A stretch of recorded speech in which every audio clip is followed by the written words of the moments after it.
Sizə faydalı olsun deyə paylaşdım. Videonu axıra qədər izləyin. Tez-tez verilən suallardan biri. Şarj cihazını rozetkada saxlamaq olarmı?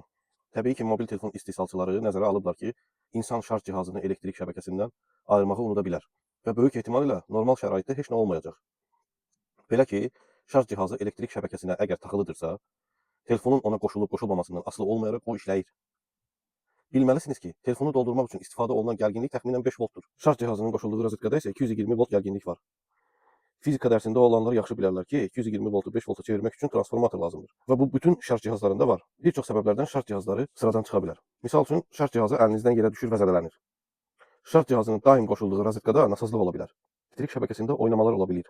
İldırım vurma zamanı baş verən gərginlik artımları elektrik şəbəkəsinə qoşulmuş bütün elektrik cihazlarına mənfi təsir göstərir və bunlar hamısı şarj cihazının qızmağa, əriməyə səbəb ola bilir.